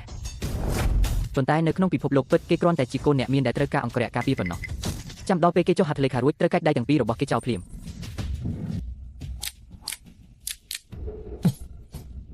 គូយ៉ានសិនអើយអ្នកពិតជាចេះស៊ីបាយកូនចៅបានដល់កម្រិតថ្មីមែនមកដល់ហ្វូហុងមិនយកអង្គរៈមកផងបែរជាឲ្យស្រីស្រុកស្រែនេះមកការពារក្របកាំភ្លើងឲ្យអ្នកទៅវិញការពារក្របកាំភ្លើងទេអ្នកយល់ច្រឡំហើយប្តីខ្ញុំក្រពះពោះវៀនមិនសូវល្អទេមិនចូលចិត្តឃើញឈាមទេថ្ងៃនេះខ្ញុំមកដើម្បីបិទទ្វារវីឆ្កែអ្នកណាហ៊ានប៉ះសក់ប្តីខ្ញុំមួយសរសៃខ្ញុំនឹងកាត់វាជា8កំណាត់រួចបោះចូលក្នុងឆ្នាំងដាំឲ្យឆ្អិនតែម្ដងកញ្ញាសាឲ្យអ្នកពិតជាចេះធ្វើខ្លួនជាមនុស្សស៊ីបាយកំប៉ុងបានដល់កម្រិតកំពូលមែនហ៊ានមកម្នាក់ឯងហើយថែមទាំងយកស្រីម្នាក់មកធ្វើជាខែលការពារក្របកាំភ្លើងទៀតឆាប់តម្រង់គោលដៅទៅយកអាដែកច្រេះចាប់ប៉ុន្មានដាំនឹងមកគំរាមអ្នកណាគេពេលដែលខ្ញុំកំពុងបបាញ់ជ្រូកព្រៃនៅភ្នំឈួនយន្តពួកអ្នកឯងនៅកំពុងបើទឹកដោះគោនៅឡើយទេប្តីសម្លាញ់កុំខ្លាចអីបិទភ្នែកទៅចាំបន្តិចទៀតពេលខ្ញុំចុះដៃកុំឲ្យប្រឡាក់អាវធំរបស់អ្នកណាអាវនេះអ្នកចូលចិត្តជាងគេមិនមែនហើយបានហើយប្រពន្ធសម្លាញ់ខ្ញុំមិនមើលទេជាស្នេហាដ៏អស្ចារ្យមែនលោកគូនិងអ្នកនាងតាំងពួកយើងនៅ Wall Street មិនចូលចិត្តឃើញឈាមទេឲ្យតែអ្នកទាំងពីរចុះហត្ថលេខាលើកិច្ចព្រមព្រៀងនេះខ្ញុំធានាថាអ្នកទាំងពីរនឹងអាចដើរចេញពីទ្វារនេះទៅវិញបានដោយសុវត្ថិភាពលោកគូឲ្យមើលឲ្យច្បាស់ទៅនេះគឺជាឯកសារផ្ទេរទ្រព្យសកម្ម Snow 80របស់ក្រុមហ៊ុន Watching Story Group និង Shuhan Financial Group ចុះហត្ថលេខាលើវាទៅរួចនាំប្រពន្ធស្រុកស្រែរបស់អ្នកចាក់ចេញពីទីផ្សារភាគខាងជើងនិងទីផ្សារក្រៅប្រទេសឲ្យឆ្ងាយទៅលោកគូនាយកប្រតិបត្តិ Snow ទាំង5នាក់របស់អ្នកនៅក្រៅប្រទេសឥឡូវនេះស្ថិតក្រោមការការពាររបស់ខ្ញុំទាំងអស់ហើយនៅពេលដែលពេលវេលាសម្រាប់អាំងមូលនិធិរបស់អ្នកនៅ Nasdaq អស់ទៅខ្ញុំនឹងកំទេចវាចោលទាំងស្រុង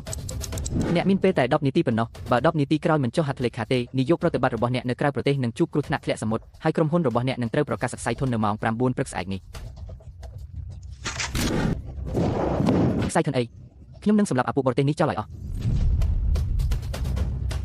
កុំអីប្រពន្ធសម្លាញ់ការប្រយុទ្ធគ្នាវាហត់នឿយណាស់រឿងដែលនៅសល់ទុកឲ្យបងដោះស្រាយទៅ Richard ឲ្យពេលវេលា10នាទីនេះមិនមែនសម្រាប់ខ្ញុំទេគឺសម្រាប់អ្នកវិញទេតើនេះជាពាក្យបណ្ដាំដែលឯងរៀបចំទុកដោយខ្លួនឯងមែនទេគ្រប់គ្រាន់ហើយកុំមកធ្វើជាខ្លាំងអីនៅចំពោះមុខដើមទុនដ៏មហាសាលនេះភាពឆ្លាតវៃបន្តិចបន្តួចរបស់អ្នកគឺគ្មានតម្លៃអ្វីទាំងអស់មូលនិធិពូវែកក្រុមហ៊ុនមេចុះបញ្ជីនៅកោះកែម៉ាន់អត្រាប្រើប្រាស់ដើមទុនខ្ពស់ដល់ទៅ1:50អ្នកវិនិយោគធំទាំង3របស់អ្នកគឺស្ថិតនៅទីក្រុងសូរិចទីក្រុងឡុងនិងទីក្រុងឌូបៃកានីសម្ងាត់នៅធនាគារ Swiss លេខកូដ8842និងនៅធនាគារ City នៅឡុងលេខកូដ0911លោក Richard អ្វីដែលខ្ញុំនិយាយនឹងត្រឹមត្រូវទេមិនអាចទៅរួចទេនេះគឺជាអាចកំបាំងពាណិជ្ជកម្មកម្រិតដែលខ្ពស់បំផុតរបស់ក្រុមប្រឹក្សាភិបាលយើងតើអ្នកដឹងរឿងនេះបានយ៉ាងម៉េចទៅព្រោះថាកាលពី3ឆ្នាំមុនប្រព័ន្ធការពារដ៏ខ្ពស់បំផុតដែលអ្នកមានមោទនភាពនោះក្រុមហ៊ុនអភិវឌ្ឍសន្តិសុខនៅ Silicon Valley ដែលនៅពីក្រោយវាម្ចាស់ភាគហ៊ុនពិតប្រាកដគឺខ្ញុំសូមស្គាល់គ្នាឡើងវិញចុះខ្ញុំឈ្មោះ B ឈ្មោះកូដគឺ Ghost លោក Richard លោកខ្លាចគាត់ធ្វើអីគាត់គ្រាន់តែជាអ្នកសាយធនម្នាក់ប៉ុណ្ណោះប្រញាប់បញ្ជាឲ្យអង្គរៈបាញ់ទៅស៊ូឆៃតើអាំងមូលនិធិរបស់យើងនៅណាស្តាក់យ៉ាងម៉េចហើយ Richard អាហែងវាល្ងងមែនអាហែងទៅបង្កហេតុជាមួយអារ៉េឯណាទៅ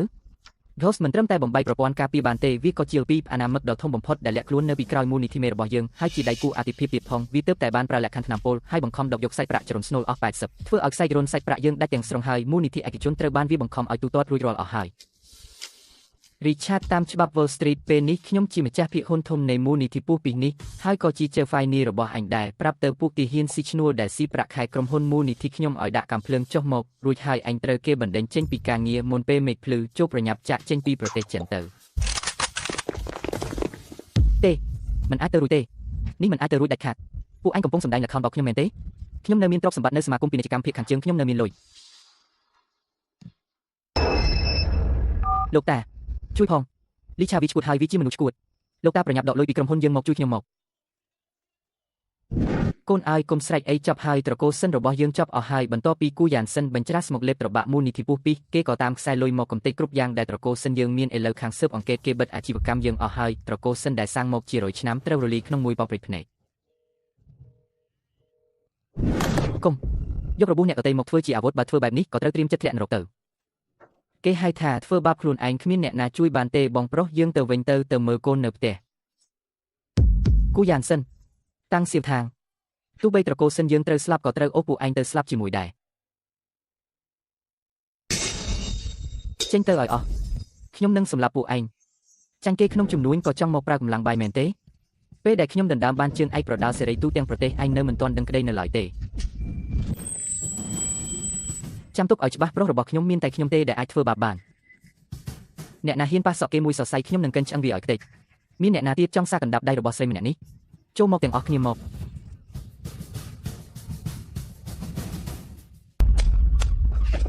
លោកគូនិងអ្នកស្រីតាំងគ្រូសាសិនជាប់ពាក់ព័ន្ធនឹងបទល្មើសពាណិជ្ជកម្មធ្ងន់ធ្ងរជាច្រើននឹងការឃាតកម្មដោយចេតនាពួកយើងនឹងចាប់ខ្លួនពួកគេឥឡូវនេះសូមអរគុណដែលបានសហការប្រពន្ធសម្លាញ់ការវាយមនុស្សបែបនេះធ្វើឲ្យប្រឡាក់ដៃអស់ហើយឈឺដៃទេចាំទៅដល់ផ្ទះបងនឹងយកកន្សែងក្តាំមកស្អំឲ្យណាចេះដឹងខុសត្រូវល្អណាស់ប៉ុន្តែលោកគូមិញនេះពេលដែលលោកនិយាយភាសាអង់គ្លេសដាក់ពួកបរទេសទាំងនោះដើម្បីកាយរឿងចាស់មើលទៅពិតជាសង្ហាណាស់ឲ្យតែប្រពន្ធសម្លាញ់ចូលចិត្តបងអាចបង្ហាញសមត្ថភាពឲ្យច្រើនជាងនេះទៀតក៏បា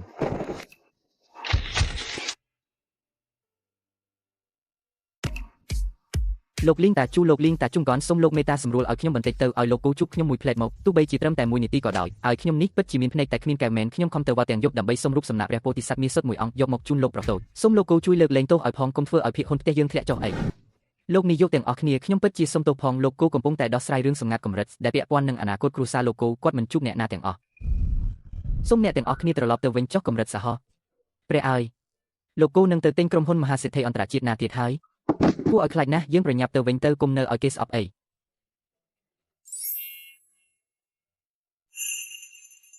លោកពួកថៅកែនៅក្រុងប៉េកាំងដែលនៅខាងក្រោមនោះខ្ញុំបានដេញពួកគេទៅអស់ហើយប៉ុន្តែសមាគមពាណិជ្ជករភាគខាងជើងបានជ្រើសរើសប្រធានថ្មីគេចង់រៀបចំពិធីជប់លៀងនៅយប់នេះដើម្បីស្វាគមន៍លោកនិងលោកស្រីហើយក៏ដើម្បីបញ្ជាក់ពីតួនាទីជាអ្នកដឹកនាំរបស់លោកនៅភាគខាងជើងនេះដែរលោកយកយ៉ាងណាដែរបដិសេធទៅតែលោកនេះគឺជាឱកាសមាសដែលលោកអាចគ្រប់គ្រងពាណិជ្ជកម្មនៅភាគខាងជើងបានទាំងស្រុងណាពាណិជ្ជកម្មភាគខាងជើងនឹងជារឿងអីទៅប្រពន្ធខ្ញុំការពីម្សិលមិញដើម្បីការពីខ្ញុំពេលជា Shen អូនាងស្រែកខ្លាំងពេកដល់ថ្នាក់បែកសម្លេងថ្ងៃនេះនាងនៅគេងលក់នៅឡើយខ្ញុំមានពេលឯណាយកទៅរាក់ទាក់ជាមួយពួកចាស់ហ្នឹងទោះជារឿងធំប៉ុណ្ណាក៏មិនសំខាន់ជាងបំពង់ក៏ប្រពន្ធខ្ញុំដែរចានស្ករគ្រាប់ដាំផ្លែសាលីនេះត្រូវតែដាំឲ្យឆ្អិនល្មមខ្ញុំត្រូវតែមើលដោយផ្ទាល់ចាស់លោកពិតជាឆ្លាតវៃមែនបំពង់ក៏របស់លោកស្រីទៅជាគោលដៅយុទ្ធសាស្ត្រកម្ពុជារបស់ក្រុមហ៊ុនកាខ្ញុំនឹងទៅបដិសេធចោលទាំងអស់ឥឡូវនេះលោកបើលោកធ្វើខ្លួនបែបនេះម្ចាស់ភាគហ៊ុនក្រុមហ៊ុនការបស់លោកដឹងគេប្រហែលជាយំមិនខាន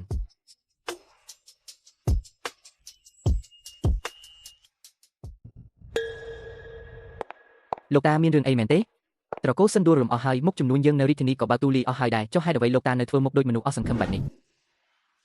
កូនស្រីឲ្យលុយកាក់យើងមិនខ្វះទេប៉ុន្តែយប់មិញប៉ាគេងលក់ស្រមៃឃើញជីតាកូនកាលពីសម័យមុនពេលគាត់នៅកំពង់ផែឆាបធានមិនក្រុងឈុងឈៀងគាត់រែកអំរែកលក់ម៉ៅសៀវាងគោលបំណងធំបំផុតរបស់គាត់គឺចង់ឲ្យឆ្នាំងហ្វូកូ9ក្រឡាដែលពោពេញដោយក្លិនអែជីវិតរស់នៅរបស់ពួកយើងនេះបានដាក់តាំងយ៉ាងត្រឹមត្រូវនៅក្នុងសាលធំនៃវាំងដែលតុបតែងយ៉ាងស្រស់ស្អាតនៅរាជធានីនេះ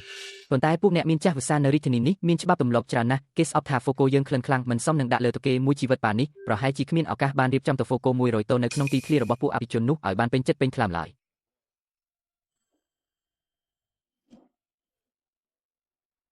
កុំបារម្ភអីលោកប៉ាបំណងប្រាថ្នារបស់លោកប៉ាពួកយើងនឹងបំពេញជំនួសឲ្យលោកចូលត្រកូលសិនដោះស្រាយរួចរាល់ហើយមូលនិធិឌូស៊ឺក៏បានខ្លាចជាការបូបលុយនៅក្រៅប្រទេសរបស់យើងដែរឥឡូវនេះគ្មាននរណានៅរាជធានីអាចគំរាមកំហែងពួកយើងបានទៀតទេមែនហើយសង្គ្រាមពាណិជ្ជកម្មនេះយើងឈ្នះហើយតែអ្នកដឹងអត់ពីថ្ងៃនេះប៉ាខ្ញុំហាក់ដូចជាមិនសប្បាយចិត្តសោះចុះប៉ាក្មេកមានរឿងអីទៅឬមួយគាត់លេងមិនទាន់អស់ចិត្តលេងអីទៅកាលពីម្សិលមិញប៉ាគាត់លួចខ្សឹបប្រាប់ខ្ញុំថាការសោកស្ដាយបំផុតក្នុងជីវិតគាត់គឺម្ហូបហត់ផតរបស់ពួកយើងទោះបីជាមានលក់ពីពេញប្រទេសក៏ដោយតែក្នុងក្រសែភ្នែកអ្នកជំនាញម្ហូបអាហារពិតប្រាកដវានៅតែជាម្ហូបតាមផ្លូវដែលមិនអាចឡើងតុអាហារថ្លៃថ្នូរបានគាត់ថាបើថ្ងៃណាមួយអាចលើកម្ហូបហត់ផតប្រេងក្រហម9ក្រឡាដែលសាមញ្ញបំផុតនេះទៅដាក់លើតុអាហារក្នុងវាំងដ៏ថ្លៃថ្នូរនិងមានប្រវត្តិសាស្ត្រយូរលង់នៅក្រុងប៉េកាំងដើម្បីរៀបចំពិធីលាងសាយភោជាតិដ៏អស្ចារ្យមួយនោះគាត់ស្លាប់ទៅក៏អស់ចិត្តដែរអូនសម្លាញ់បើប៉ាក្មេកមានបំណងប្រាថ្នាបែបនេះយើងនឹងទិញវាំងដ៏ថ្លៃថ្នូរនោះមកហើយអញ្ជើញអ្នកជំនាញម្ហូបអាហារទាំងអស់ក្នុងក្រុងប៉េកាំងមកញ៉ាំហត់ផតដែលហេរបំផុតយ៉ានសិនបងនិយាយមែនឬប៉ាក្មេកចាំខ្ញុំទូរស័ព្ទមួយផ្លែតលីងថៅកៅក្នុងរយៈពេល3នាទីផ្ញើព័ត៌មានកម្មសិទ្ធិរបស់វាំងសម័យឈីងដែលនៅសេសសល់ពេញលេញបំផុតនិងមានផ្ទៃដីធំជាងគេក្នុងរង្វង់ផ្លូវទី2នៃក្រុងប៉េកាំងមកឲ្យខ្ញុំលោកកូតើលោកចង់សម្ដៅលើវាំងដែលគេហៅថាជាប្រវត្តិសាស្ត្រពាក់កណ្ដាលសម័យឈីងនោះមែនទេតើអ្នកមិនចង់បានវាដោយចិត្តស្មោះទេឥឡូវនេះវាស្ថិតនៅក្នុងដៃរបស់អភិជនចាស់ម្នាក់ក្នុងរង្វង់រាជធានីដែលលាក់ខ្លួនគេមិនខ្វះលុយទេគេមិនលក់ដាច់ខាតនៅលើលោកនេះគ្មានអ្វីដែលខ្ញុំមិនអាចទិញបានទេគ្រាន់តែខ្ញុំមិនទាន់ដាក់តម្លៃគ្រប់គ្រាន់បើគេមិនលក់ប្រាកណីរួមរបស់ក្រុមហ៊ុន Shuhen និង Gashi ដាក់តម្លៃ10ដងចុះទៅបោកវាមុនមេឃងឹតខ្ញុំចង់ឃើញឈ្មោះប្រពន្ធខ្ញុំនៅលើបណ្ណកម្មសិទ្ធិរបស់វាំងនេះ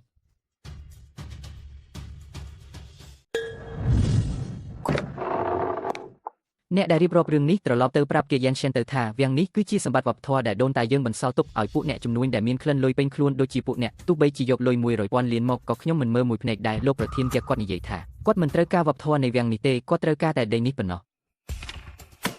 នេះគឺជាសាច់ប្រាក់ចំនួន100,000លានបូករួមទាំងកណីធនាគារ Swiss ដែលមិនបញ្ចេញឈ្មោះចំនួន200,000លានអឺរ៉ូនិងកម្មសិទ្ធិអចិន្ត្រៃយ៍នៃប្រាសាទបុរាណសតវត្សទី17នៅអឺរ៉ុបមួយលោកប្រធានគាត់និយាយថាទិញទីធ្លានេះដើម្បីឲ្យឪពុកក្មេកធ្វើជាកន្លែងហូបបាយលោកឥឡូវនេះឯងផ្ទេរកម្មសិទ្ធិភ្លាមតែម្ដងជួយអរគុណលោកប្រធានជំនួសខ្ញុំផងកូនប្រសារល្អពិតមែនពិតជាកូនប្រសារល្អរបស់ម៉ាក់មែនទីធ្លានេះពិតជាអស្ចារ្យខ្លាំងណាស់លោកកាតើពួកយើងទិញទីធ្លានេះមកធ្វើអ្វីឲ្យប្រកបទៅប៉ាតើលោកមិនមែនចង់បើកហាងស៊ុបហ្វូកចូលក្នុងសាលពិធីជប់លៀងរត់ទេវាំងមួយនេះនឹងក្លាយជាហាងស៊ុបហ្វូកសាខាធំប្រចាំទីក្រុងប៉េកាំងរបស់យើងចាប់ពីពេលនេះទៅលោកស្រីជាដើម្បីឲ្យសំណឹងប្រវត្តិដ៏យូរលង់នៃវាំងនេះយើងមានគម្រោងប្រើកម្រាលព្រំត្បាញដោយដៃពីរពេលនៅតាមជ្រកកបៀងហើយកែសម្រួលបន្ទប់ទទួលភ្ញៀវឲ្យទៅជាកន្លែងញ៉ាំអាហារត្រជាក់បែបគ្មានផ្សែងកម្រិតកាយ3 Michelin ហើយចាក់បទភ្លេង Piano របស់ឆោពេញមួយថ្ងៃឈប់សិនអាហារត្រជាក់គ្មានផ្សែងស្អីគេផ្ទះដែលខ្ញុំចំណាយលុយរាប់រយលានទិញនេះគឺយកមកឲ្យស៊ីស្មៅមែនទេយកផ្កាស្មៅដែលរំខានភ្នែកទាំងនេះចេញឲ្យអស់ទៅនៅចំកណ្ដាលទីក្រុងShenzhenនេះត្រូវធ្វើរូបចម្លាក់ឆ្នាំងភ្លើង9 ដុល្លារធ្វើពីមាសសុទ្ធកម្ពស់10 ម៉ែត្រឲ្យខ្ញុំស្រទាប់ខាងក្រោមត្រូវដាក់ទឹកកកស្ងួតឲ្យពេញដើម្បីឲ្យវាចេញផ្សែងហុយដូចញៀខុសត្រូវហើយនៅតាមជ្រកកបៀងត្រូវព្យួរគុំក្រហមឲ្យអស់ហើយក្នុងបន្ទប់ទទួលភ្ញៀវត្រូវរៀបចំទៅឆ្នាំងភ្លើងស្ពាន់សុទ្ធចំនួន300តូបឈ្មោះបន្ទប់ត្រូវដាក់ថាបន្ទប់ Milk Wang បន្ទប់ខួននិងបន្ទប់ពោះវៀនធំលោកពិតជាយល់ពីសិល្បៈមែនវាំងនេះគឺជាសម្បត្តិវប្បធម៌ប្រវត្តិសាស្ត្រណាបើកែទៅជាបែបនោះផ្សែងប្រេងពីឆ្នាំងភ្លើងរាប់រយតូបដែលពុះព្រំគ្នានឹងបំផ្លាញធ្នឹមឈើឆ្លាក់ដែលមានអាយុកាលរាប់រយឆ្នាំទាំងនេះអស់ហើយនេះវាជាការបំផ្លាញរបស់មានតម្លៃច្បាស់ណាស់បើផ្សែងប្រេងបំផ្លាញធ្នឹមឈើខ្ញុំនឹងចំណាយលុយ 1000 លានជារៀងរាល់ឆ្នាំដើម្បីដូរថ្មីទាំងអស់ឲ្យតែប្រពន្ធខ្ញុំសប្បាយចិត្តទោះបីជានាងចង់យកព្រះបរមរាជវាំងមកធ្វើជាកន្លែងអាំងសាច់ក៏ដោយបានខ្ញុំនឹងឲ្យវាមានជីវិតវាសម្រុកទៅអ្នកណាអនុញ្ញាតឲ្យបោះសម្អាតវាំងនោះគឺជានិមិត្តរូបនៃស្មារតីរបស់ពួកអភិជនក្នុងរាជធានីយើងតែលោកគេយ៉ាងឈិនបែរជាកែវាទៅជាហាងស៊ុបហឹរដែលលក់គ្រឿងក្នុងហើយប្រឡាក់ប្រឡូកពេញដីទៅវិញនាងដែលជាអ្នកឆ្លងពេលវេលាមកនោះពិតជាមនុស្សព្រៃផ្សៃដែលបំផ្លាញវប្បធម៌មែនលោកទាំងឡាយឲ្យលោកគេយ៉ាងឈិនអាងតែមានលុយរាប់ពាន់លានក៏ប្រើលុយសម្រុកធ្វើការអនុម័តគ្រប់យ៉ាងដើម្បីកែសម្រួលសំណង់បុរាណតាមផ្លូវការយើងខាត់គាត់លេងបានហើយប៉ុន្តែនៅទីក្រុងនេះគឺត្រូវតែគោរពច្បាប់ទម្លាប់នៅទីនេះហាងស៊ុបហឹរ Shenzhen របស់គាត់នឹងបើកសម្ពោធនៅថ្ងៃទី8សប្តាហ៍ក្រោយនេះបើតាមផ្លូវច្បាប់គាត់មិនបានក៏ត្រូវតែធ្វើឲ្យគាត់អាម៉ាស់មុខនៅថ្ងៃបើកហាងខ្ញុំស្នើថាត្រកូលអភិជនទាំង100ក្នុងរាជធានីយើងត្រូវរួមគ្នាចេញលិខិតហាមគាត់ថ្ងៃបើកហាងនោះហាមអ្នកណាម្នាក់ទៅចូលរួមឲ្យសោះសាកគិតមើលទៅបើហាងស៊ុបហឹរដែលចំណាយលុយរាប់រយលាននោះបើថ្ងៃដំបូងហើយទៅទាំង300សុទ្ធតែទេស្អាតនោះលោកគេយ៉ាងឈិននិងត្រកូលថេងនឹងក្លាយជាអ្នកដែលគេសាយចំអកពេញប្រទេសមិនខានត្រូវឲ្យពួកគេដឹងថាវណ្ណៈអភិជននៅទីនេះមិនមែនមានលុយចង់ធ្វើអ្វីក៏បាននោះទេល្អមិនថយក្រោយមួយជំហានឡើយត្រូវតែបិទផ្លូវគាត់លោកប្រធានក្រុមប្រឹក្សាភិបាលប្រព័ន្ធកក់ទៅរបស់យើងបើកបាន3ថ្ងៃហើយមិនត្រឹមតែទៅទាំង300ក្នុងសាលធំត្រូវបានកក់អស់ទេសូម្បីតែទៅលំដាប់ខ្ពស់បំផុតក៏បន្ទប់វេបនឹងក៏គ្មានអ្នកណាគេខ្វល់ដែរសមាគមពាណិជ្ជកម្មភាគខាងជើងគេរួមដៃគ្នាប្រឆាំងនឹងយើងពិធីសម្ពោធបើកដំណើរការថ្ងៃស្អែកនេះប្រហែលជាគ្មានសូម្បីតែស្រមោលមនុស្សម្នាក់ផងលោកគូយ៉ានសិនឈប់សិនផ្ដាំតាមពាក្យខ្ញុំទៅបុគ្គលិកក្រុមហ៊ុនកាសេទាំងអស់នៅរាជធានីនិងដៃគូសហការទាំងអស់ថ្ងៃនេះឈប់សម្រាកដោយទទួលបានប្រាក់ខែហើយម្នាក់ទទួលបានកញ្ចប់ថវិកា100000ទាំងអស់គ្នាត្រូវមកតម្រង់ជួញញ៉ាំហត់ផតនៅភូមិគ្រីខ្ញុំចង់ឲ្យមកទ្វារនេះត្រូវគេជន់រៀបស្មើលោកគូយ៉ានសិនដាក់ទូរស័ព្ទចុះទៅការជួលទូសម្ដែងមកធ្វើឲ្យកន្លែងនឹងមើលទៅអ៊ូអរវាជារឿងដែលមនុស្សខ្សោយគេធ្វើទេថ្ងៃនេះខ្ញុំនឹងធ្វើឲ្យពួកអ្នកមានមុខមាត់នៅរាជធានីដែលគិតថាខ្លួនឯងខ្ពង់ខ្ពស់ទាំងនោះយំស្រែកអង្វរខ្ញុំដើម្បីបានចូលមកញ៉ាំដាក់ឲ្យពេញម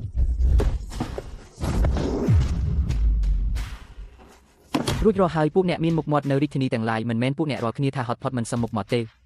េថ្ងៃនេះខ្ញុំតាំងសៀវនឹងបើកសង្វៀននៅទីនេះហាងខ្ញុំមានហត់ផត9ក្រឡាពិសេសដែលធ្វើពីម្ទេសហឹរខ្លាំងបំផុតថ្ងៃនេះទោះជាអ្នកណាក៏ដោយឲ្យតែអ្នកអាចអង្គុយក្នុងទីធ្លាភូមិគ្រឹះនេះហើយញ៉ាំក្រពះគោហឹរខ្លាំងមួយចាននេះអស់ដោយមិនឲ្យស្រក់ទឹកភ្នែកមួយដំណក់មិនស្រែកថាហឹរហើយមិន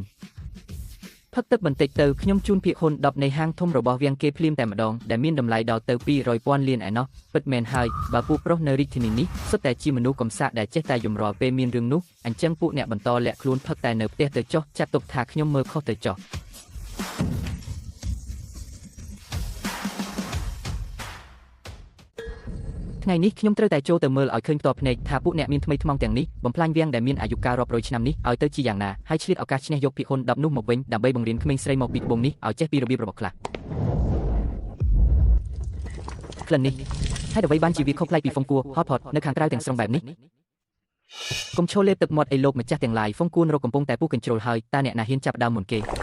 េចាំច្បាប់ឲ្យច្បាស់ណាបើហូបពុះគោហិរខ្លាំងមួយចាននេះអស់ដោយមិនស្រក់ទឹកភ្នែកហើយមិនផឹកទឹកខ្ញុំនឹងប្រគល់ភាគហ៊ុន3000លានឲ្យភ្លាមតើអ្នកណាហ៊ានមកសាកល្បងចាស់ទុំនេះនឹងមកសាកខ្ញុំដើរជុំទិសមកច្រើនណាស់រឿងត្រឹមពុះគោមួយចាននេះតើអាចធ្វើអ្វីខ្ញុំបាន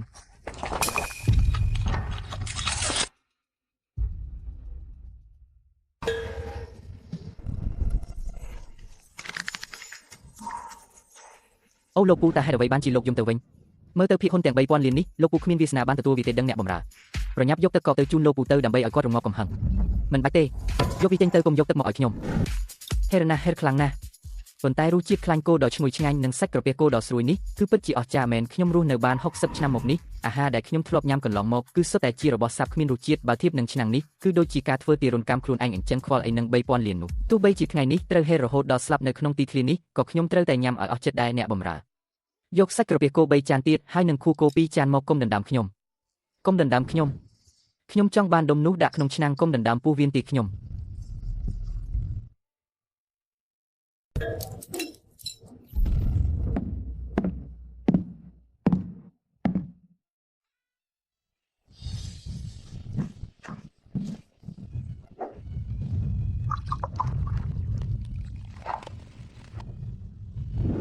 ស៊ីតារ៉ាមស៊ីតារ៉ាមស៊ីតារ៉ាមស៊ីតារ៉ាមស៊ីតារ៉ាមស៊ីតារ៉ាមស៊ីតារ៉ាមស៊ីតារ៉ាមស៊ីតារ៉ាមស៊ីតារ៉ាមស៊ីតារ៉ាមស៊ីតារ៉ាម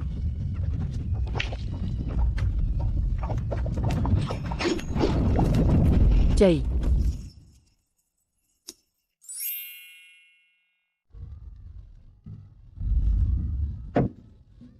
អូយជក់ចិត្តណាស់ជក់ចិត្តមែនទែននេះហើយទើបហៅថាជីវិតមនុស្សពិតលោកថេនលោកផ្លុំបតនេះបានពីរោះណាស់ថ្ងៃនេះខ្ញុំសប្បាយចិត្តខ្លាំងណាស់ត្រូវតែសម្ដែងជាមួយលោកមួយបតដើម្បីកំដរអារម្មណ៍អ្នកទាំងអស់គ្នាបានតាលោកបងថេនយកតែម្ដងទៅព្រះអង្គអស់ព្រះកាយពលហើយតើខ្ញុំម្ចាស់នឹងរស់នៅដើម្បីអ្វីទៀតទៅ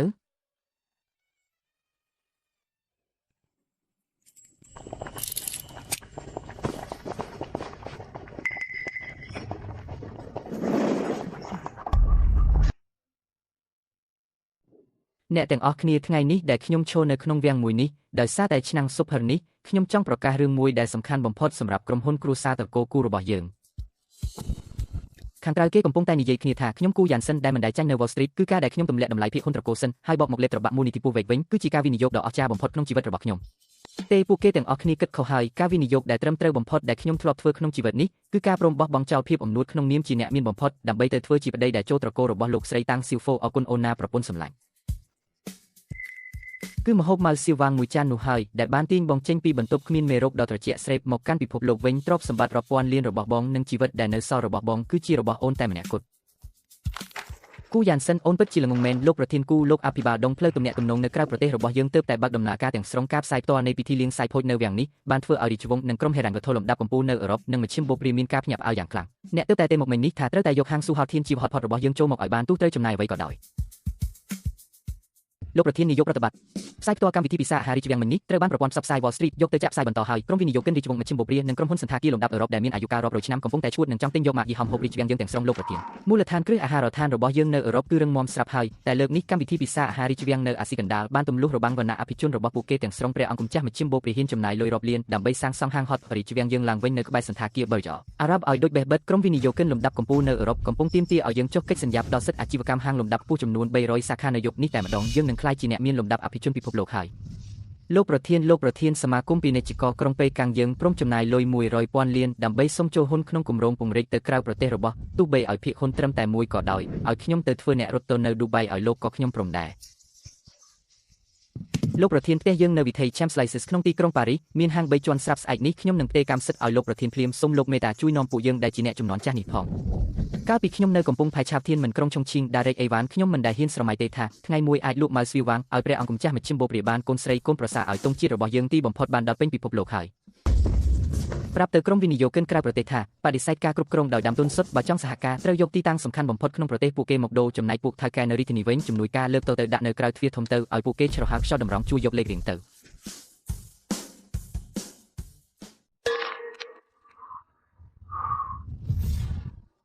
ច្បាប់ទម្លាប់និងឫសគល់មុខមាត់របស់ពួកអ្នកមានទាំងនោះសុទ្ធតែជារឿងកំប្លែងដែលចង់ជើងខ្លួនឯងទាំងស្រុងភាពក្លាហានពិតប្រាកដគឺដូចជាក្មេងស្រីម្នាក់នោះអញ្ចឹងហ៊ានសំបីតែទម្លុះមេឃក្មេងជំនាន់ក្រោយពិតជាគួរឲ្យខ្លាចមែនត្រកូលសិនចាញ់ដោយអស់ចិត្តហើយស្លាប់ក៏មិនមែនដោយអយុត្តិធម៌ដែរ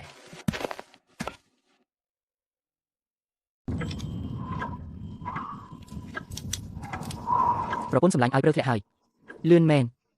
អាឡងងគូឲ្យការពីប៉ុន្មានឆ្នាំមុនពេលនេះឯងនៅឯកម្មវិធីណាត់ជួបនៅសៀងហៃខ្ញុំបានជាមហូបម៉ាល់សៀវាងដាក់ឯងពេញខ្លួននរណានឹងស្មានទៅថាថ្ងៃនេះយើងបែរជាមកអង្គុយមើលព្រឹកធ្លាក់ក្នុងវាំងនៅពេលកាំងទៅវិញមែនហើយកាលនោះខ្ញុំរស់នៅក្នុងបន្ទប់គ្មានមេរោគដ៏ត្រជាក់ស្រេបធ្វើការដូចជាម៉ាស៊ីនយ៉ាងអញ្ចឹង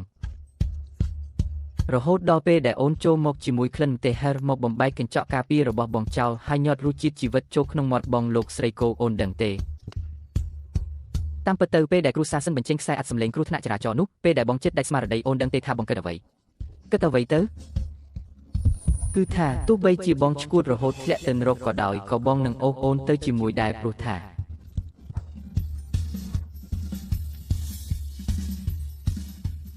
អូនឲ្យខាងសៀវធុយអូនគឺជាថ្នាំបន្សាបដ៏ក្តៅគប់បំផុតក្នុងជីវិតបង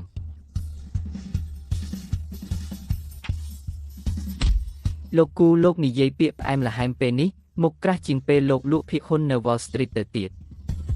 ចំពោះប្រពន្ធតើត្រូវការមុខមាត់ធ្វើអីទោះឲ្យជីវិតបងក៏បងឲ្យដែរ